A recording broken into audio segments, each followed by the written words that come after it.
La théologie réformée. Ce n'est pas compliqué si c'est bien expliqué. Cet enseignement biblique, forme de questions et réponses, est animé par le pasteur Bernard Westervelt. Une nouvelle émission est publiée sur Facebook chaque dimanche en fin d'après-midi. Nous sommes appelés à aimer les uns les autres. Nous devons aimer les membres de notre famille, les voisins, les collègues de travail, des classes, nos amis Facebook. Nous sommes aussi appelés à aimer l'étranger, des gens qu'on ne rencontre jamais. Parfois, aimer tout ce beau monde, il manque d'amour. Notre amour est épuisé. Il faut comme rafraîchir notre amour. C'est un peu comme boire de l'eau. Chaque jour, il faut en boire. Il faut chaque jour rafraîchir l'eau qui est en nous. C'est pour cela que notre amour dépend de Dieu, lui qui est l'eau vive. Dieu qui est l'eau vive et qui déverse en nous son esprit, qui déverse en nous son amour. Et l'amour de Dieu en nous déborde pour que nous puissions aimer Dieu avant tout, mais aussi aimer les uns les autres. Où apprend-on à aimer et à obéir à Dieu? Où apprend-on à aimer et obéir à Dieu? C'est dans la Bible qu'on apprend à aimer et à obéir à Dieu. On y apprend à aimer et obéir à Dieu. Répète sans cesse les enseignements du livre de la loi. Redis-les dans ton cœur jour et nuit. Ainsi tu t'efforceras de faire tout ce qui y est écrit. Que celui qui volait cesse de voler, qu'il se donne plutôt la peine de travailler, honnêtement, de ses propres mains, pour avoir de quoi donner à celui qui est dans le besoin. Vous débarrassant du mensonge, dites chacun la vérité à votre prochain, seulement de bonnes paroles qui, en fonction des besoins, servent à l'édification et transmettent une grâce à ceux qui les entendent. Que la soif de posséder ne soit même pas mentionnée parmi vous, mais plutôt des paroles de reconnaissance. Quel est le 8e commandement? On se rappelle, nous sommes dans les 10 commandements. Nous regardons maintenant les 3 derniers. Les 3 derniers qui parlent de notre amour les uns pour les autres. Et alors, le 8e commandement? Tu ne voleras pas. Tu ne voleras pas, c'est-à-dire, tu ne voles pas une banque. Mais aussi, ce qui est interdit, c'est le vol à l'étalage. Ou encore, de ne pas payer les taxes. Ou encore, de commettre un plagiat. Il y a aussi le respect des droits d'auteur pour disons, les images ou des vidéos, des audios qui sont mis en ligne. Pas de vol. Quel est l'enseignement de ce 8e commandement de ne pas voler? Il faut être honnête et ne pas tricher. Il faut être honnête, même si on n'est pas surveillé, même s'il n'y a pas une caméra de surveillance en train d'enregistrer ce que nous faisons. Ou, disons, dans les commerces, il faut demander un prix honnête. Il faut aussi payer le prix sans se plaindre. Et s'il y avait une erreur dans la transaction, on revient pour payer la différence. Positivement, au lieu de simplement prendre, il faut donner. Il faut contribuer au bien-être de la société. Nous lisons ceci en Éphésiens chapitre 4. Que celui qui volait cesse de voler. Plus de vol. Positivement, qu'est-ce qu'on fait? Qu'il se donne plutôt la peine de travailler honnêtement de ses propres mains pour avoir de quoi donner à celui qui est dans le besoin. Donc, je travaille pour pourvoir à mes besoins.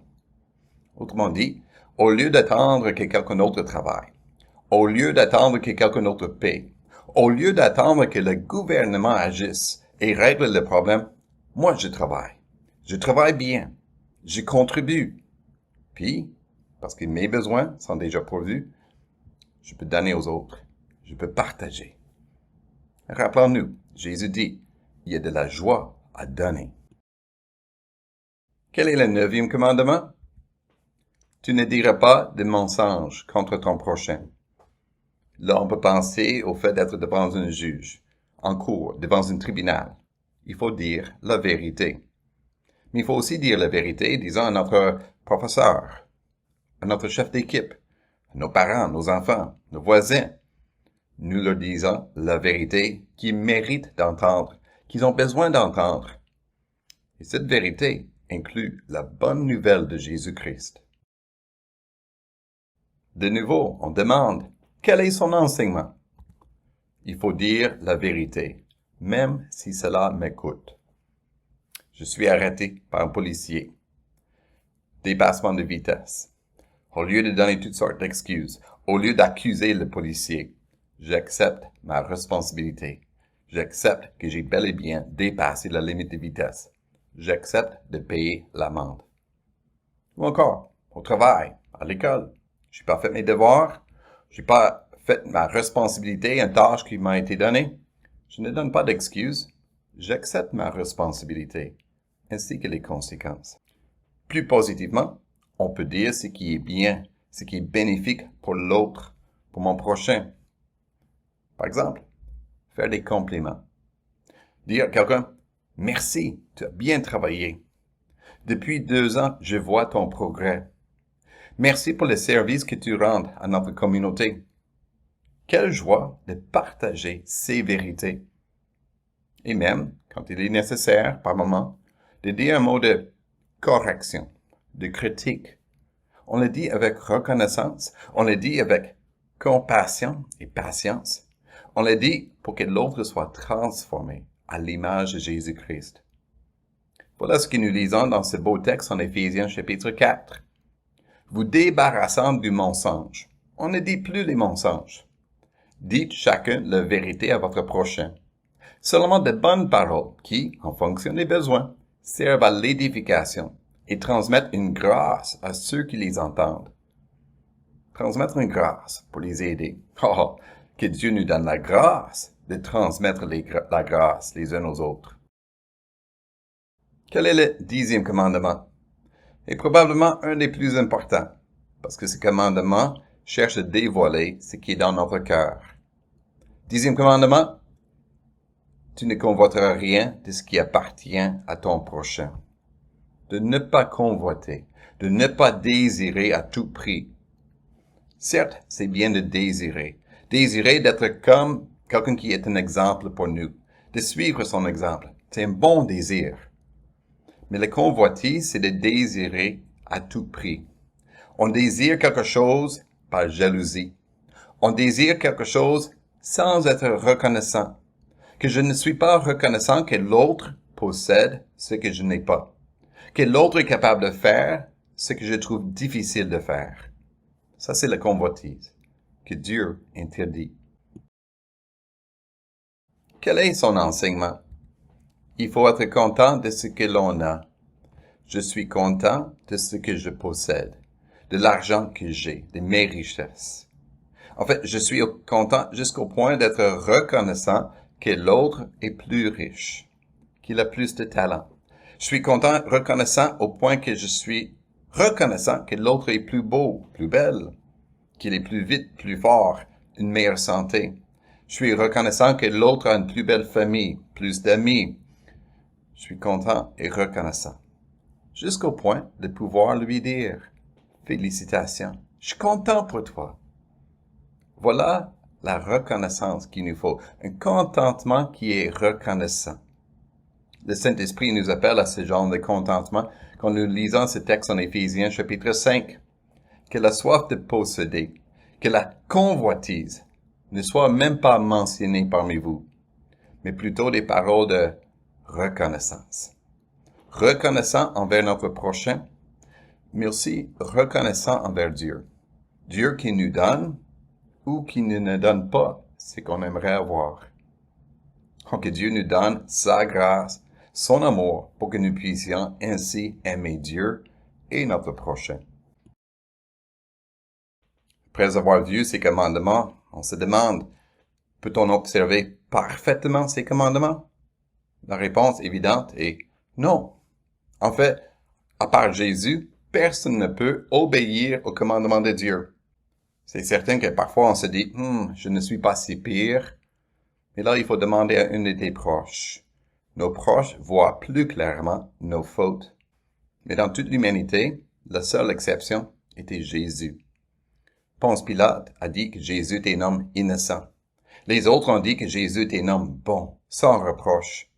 Dieu le Père a dit que Jésus avait toute son approbation.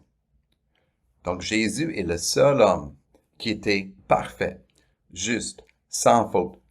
Jésus est le seul qui a été accepté par Dieu le Père à cause de son obéissance parfaite. Quelle est donc l'utilité de ces commandements? Il y en a deux. Ils montrent notre devoir et notre besoin d'un sauveur. Voici notre devoir. Nous sommes créés à l'image de Dieu, Dieu qui est saint. Il faut agir d'une manière sainte. Ensuite, nous sommes rachetés, sauvés par Jésus. Nous sommes créés et sauvés pour être à l'image de Jésus, qui était obéissant. Ces commandements nous montrent la volonté de Dieu. Ces commandements nous montrent le chemin de l'obéissance pour être comme Jésus. Mais on n'y arrive pas.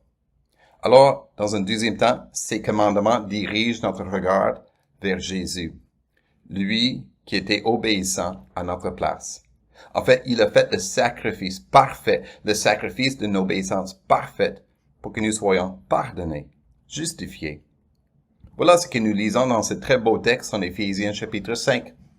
Christ, qui nous a aimés et qui s'est donné lui-même pour nous comme une offrande et un sacrifice dont l'odeur est agréable à Dieu.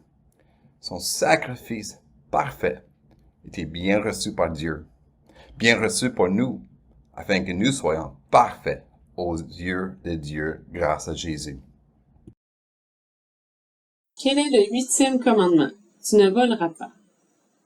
Quel est son enseignement? Il faut être honnête et ne pas tricher. Quel est le 9e commandement? Tu ne diras pas de mensonge contre ton prochain. Quel est son enseignement? Il faut dire la vérité, même si cela me coûte. Quel est le 10e commandement? Tu ne convoiteras rien de ce qui appartient à ton prochain. Quel est son enseignement? Il faut être content de ce que l'on a. Peut-on observer parfaitement les commandements? À part Jésus, personne ne peut obéir aux commandements de Dieu. Quelle est donc leur utilité? Ils montrent notre devoir et notre besoin d'un sauveur. Dans ces dernières leçons, nous parlons de la manière d'être un disciple de Jésus, un enfant de Dieu. Il y a 3 choses qui sont nécessaires.